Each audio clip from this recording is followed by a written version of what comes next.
Bora lá falar então do que aconteceu mais cedo, uma operação da Polícia Civil lá do Rio de Janeiro, aqui do Amazonas.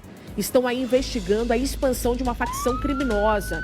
E um dos envolvidos é o ex-prefeito de Anamã, Raimundo Chicó. Estou aqui com o Davidson Cavalcante, que vai nos ajudar a entender a gravidade desse caso.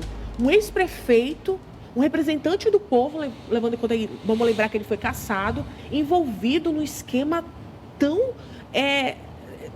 grande como esse, uma facção criminosa, não é isso, Davidson? E revolta a gente, Samira, Sim. como cidadão, como profissional de imprensa, que acompanha também a política, porque a gente está falando de um ex-prefeito do interior do Amazonas, mas quem já serviu a sociedade pelo voto da sociedade, do povo, as pessoas que confiam nos políticos. A política, como uma ciência, ela serve para fazer o bem, ela serve para ajudar as pessoas. Quando você vê um caso dessa natureza, envolvendo um ex-chefe de Estado, envolvido numa operação criminosa, isso é revoltante. Por quê?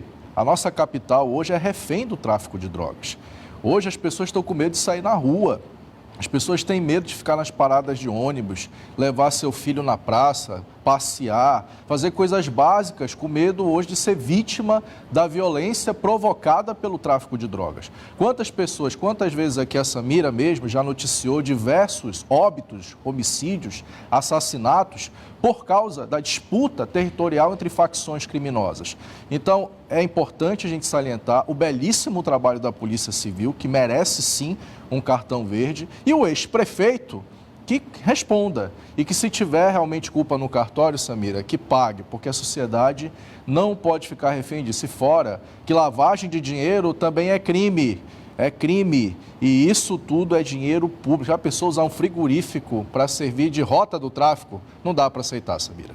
David, eu queria aproveitar e falar para você, porque no interior do Amazonas tem muitos gestores, né? Vou falar dos corruptos, que acham que é terra sem lei, Perfeito. que não vai ter ali investigação, que vai passar mesmo despercebido, mas não, isso aqui é um caso importante que mostra que uma hora a verdade vem à tona e uma hora o gestor público que está ali tendo uma má conduta vai responder pelo crime. Com certeza, e a importância da Polícia Civil trabalhar sob sigilo, olha aí, mais um crime sendo desvendado e outra, político não está acima da lei, nunca.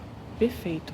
Agora, Davidson, o que a gente pode falar aí para quem está assistindo a gente está em ano eleitoral, tem que investigar, tem que saber como é que o político está agindo, né?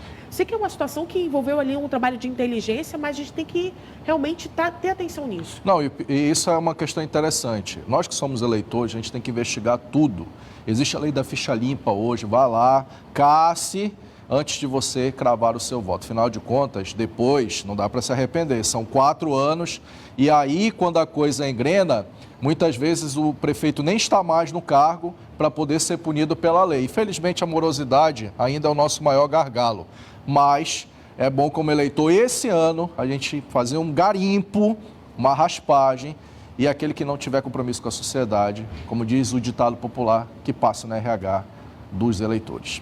Perfeito, Davidson Cavalcante. Daqui a pouco a gente volta então a falar aqui. Obrigada, viu? Nada. É isso, tem que ter de olho, tá? Bora lá com os bastidores da política. Vou voltar aqui pro nosso Davidson Cavalcante para falar agora do segundo turno e um sonho para os pré-candidatos à Prefeitura de Manaus, Roberto Cidade e Alberto Neto. Eles estão sonhando com isso, né? Como é que eu vou fazer? Acho que eles estão assim também, né? No ritmo da toada, né?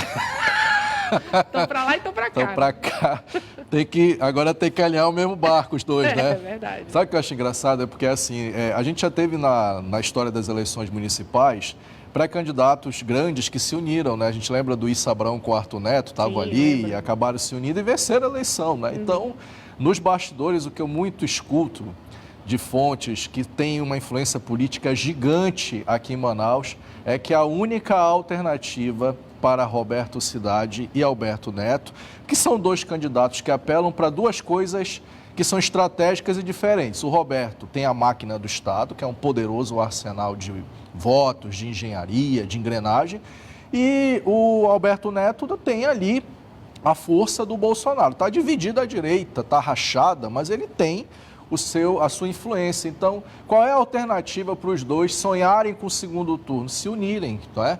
O problema é quem declina, né? Quem aí deixa de ser o cabeça para ser o vice. Olha, eu já escutei muita coisa. Pesquisa. Bem, nas pesquisas os dois empatam tecnicamente. O Alberto Neto, na última, está à frente do Roberto Cidade. Mas uma coisa que tem preocupado os aliados de ambos os lados, sabe o que é, Samira, para eu devolver o bastão?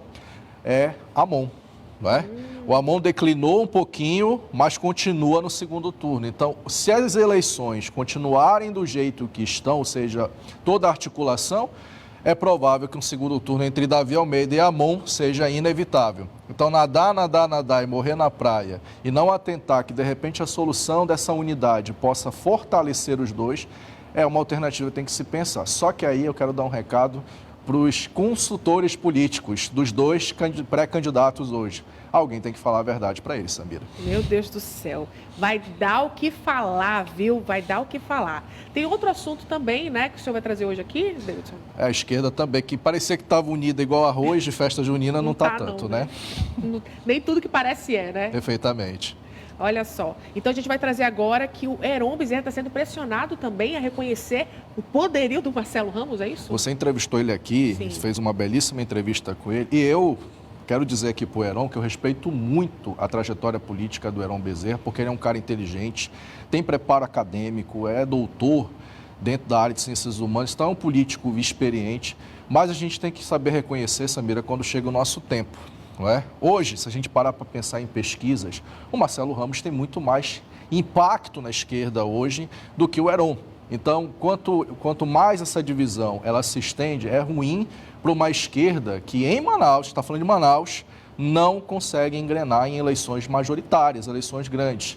O PT, o PCdoB e o Partido Verde hoje formam uma federação e fica muito ruim o desempenho mais do que catastrófico de novo nas urnas, porque a gente está falando também de vereadores, estamos falando dessa composição toda. Então, o que eu ouço de fontes vai chegar o momento que lá em cima a decisão nacional pode obrigar Heron Bezerra a recuar e apoiar Marcelo Ramos, que tem até agora o melhor desempenho, inclusive na última pesquisa foi o que mais cresceu, mesmo sendo um candidato de esquerda, com apoio do Lula, numa capital que ainda respira uma grande massa da influência de Jair Bolsonaro. E estavam falando aí que a candidatura do Marcelo Ramos seria de fachada. Mas ele falou aqui pra gente, né, quando a gente começou a rodada de entrevistas com pré-candidatos, que não era de fachada não, que ele ia pra cima mesmo e viria ali, vamos ver como é que vai ser agora, né, Davidson? E o Marcelo Ramos, para fechar, ele sabe bater e sabe apanhar. Então, o candidato tem que ficar de olho. Tá preparado. Daqui a pouco a gente vai trazer Davidson Cavalcante de novo para falar de uma rixa entre governo e a Lean, a Assembleia Legislativa do Amazonas? Perfeitamente. Tem aí um cargo de vice-governador se chocando com o cargo de presidente da Assembleia, sabia? Eita, fica aí, Davidson, fica aí. Vamos lá, então, voltar com os bastidores da política. Meu amigo aqui, tá pegando fogo. O Davidson Cavalcante tá que nem bombeiro, apagando fogo em tudo quanto é lado, né, ou Davidson? jogando mais gasolina. Verdade. E aí, vamos falar de uma rixa agora, governo do Amazonas e Assembleia Legislativa. O que está acontecendo?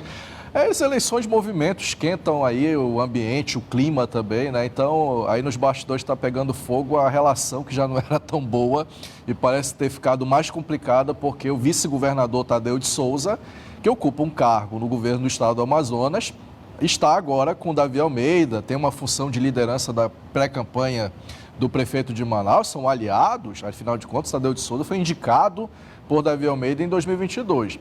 E com quem é essa birrinha, essa briguinha? Com o presidente da Lean, quem mais? Roberto Cidade, que é o pré-candidato a prefeito de Wilson Lima. E o que eu ouço quando tem aqueles eventos grandes de inaugurações, né, que eles estão ali juntos, geralmente quem fala por último é a maior autoridade do evento. Se não está o governador, quem deveria ser era o vice-governador pela questão da hierarquia. Mas esse espaço tem sido dado cada vez mais a Roberto Cidade, que tem aí ganhado cada vez mais digamos, como disse uma fonte para mim, Samira, um espaço refinado dentro da cúpula do governo Wilson Lima. Ele, inclusive, fala com os secretários, ele articula, inclusive, alguns despachos ali, ou seja, tratativas com as secretarias, algumas delas, e tem, nesses grandes eventos, ganhado visibilidade. O Tadeu de Souza, ele não é que ele não apareça, mas a gente sempre observa o quê? Abaixo do governador, sempre vem o vice.